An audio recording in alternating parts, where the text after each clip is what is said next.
तो आप सुन रहे थे, फिंगरप्रिंट एक्सपर्ट है, जैसा कि हमने बताया था।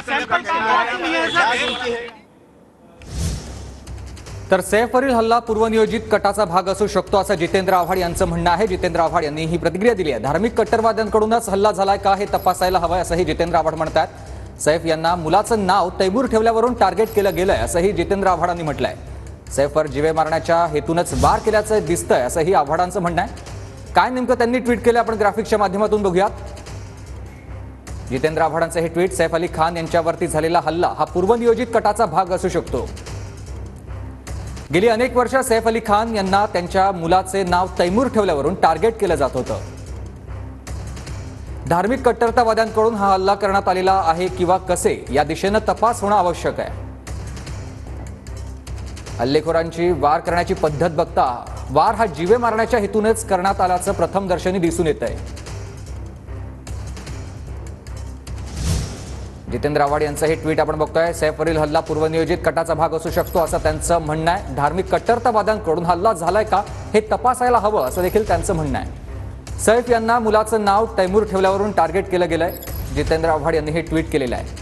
सैफवर जीवे मारण्याच्या हेतूनच वार केल्याचं दिसतंय असं जितेंद्र आव्हाड यांचं म्हणणं आहे आणि त्या संदर्भातला त्यांनी एक ट्विट देखील केलेलं आहे। सैफवरील हल्ला हा पूर्वनियोजित कटाचा भाग असू शकतो असं त्यांचं म्हणणं आहे। धार्मिक कट्टरतावाद्यांकडून हल्ला झालाय का हे तपासायला हवं असं देखील त्यांनी आपल्या या ट्विटमध्ये म्हटलेलं आहे। सैफ यांना मुलाचं नाव तैमूर ठेवल्यावरूनच टार्गेट केलं गेलंय। काही दिवसांपासून त्यांना टार्गेट केलं गेलंय। सैफवर आता जीवे मारण्याच्या हेतूनच वार केले असू शकतात असंही जितेंद्र आव्हाड यांचं म्हणणं आहे आणि त्या संदर्भातलंच त्यांनी एक ट्विट देखील केलेलं आहे।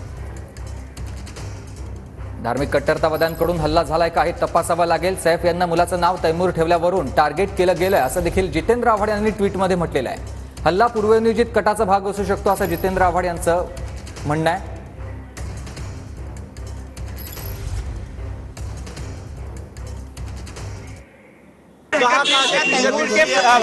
नहीं, हम बता नहीं सकते, प्लीज सॉरी। सर आप लिफ्ट के अंदर से फिंगरप्रिंट आम्ही सांगू शकत। आमचे सीनियर आता वरती आहेत, ते खाली येतील तेव्हा त्यांच्याशी बोला। हमारे सीनियर कहाँ से लिए सर? फ्लैट नाही सांगू शकत, प्लीज सोडा आम्हाला।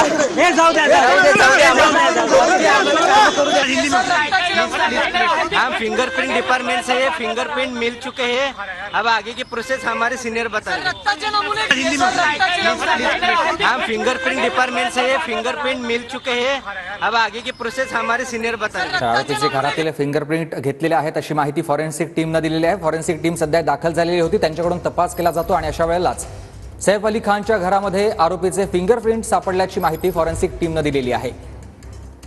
या सगळ्याचा तपास सुरू झालेला आहे। पोलिसांकडून वेगवेगळ्या पथकांकडून या घटनेचा तपास केला जातोय आणि फॉरेन्सिक टीम देखील सैफ अली खानच्या घरी गेलेली होती आणि त्यांनी कडून हल्ला झालाय का हे तपासावं लागेल। सैफ यांना मुलाचं नाव तैमूर ठेवल्यावरून टार्गेट केलं गेलंय असं देखील जितेंद्र आव्हाड यांनी ट्विटमध्ये म्हटलेलं आहे।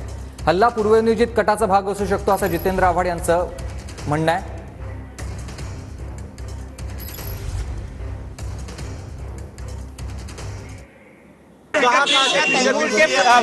नहीं, हम बता नहीं सकते, प्लीज सॉरी। सर आप लिफ्ट के अंदर से फिंगरप्रिंट आम्ही सांगू शकत। आमचे सीनियर आता वरती आहेत, ते खाली येतील तेव्हा त्यांच्याशी बोला। हमारे सीनियर कहाँ से लिए सर? फ्लैट नाही सांगू शकत, प्लीज सोडा आम्हाला।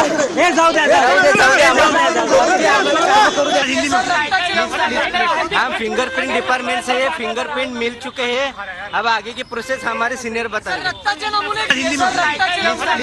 हम फिंगरप्रिंट डिपार्टमेंट से ये फिंगरप्रिंट मिल चुके हैं। अब आगे की प्रोसेस हमारे सीनियर बताएंगे। आरोपीचे घरातील फिंगरप्रिंट घेतलेले आहेत अशी माहिती फॉरेन्सिक टीमनं दिलेली आहे। फॉरेन्सिक टीम सध्या दाखल झालेली होती, त्यांच्याकडून तपास केला जातो आणि अशा वेळेलाच सैफ अली खानच्या घरामध्ये आरोपीचे फिंगरप्रिंट सापडल्याची माहिती फॉरेन्सिक टीमनं दिलेली आहे।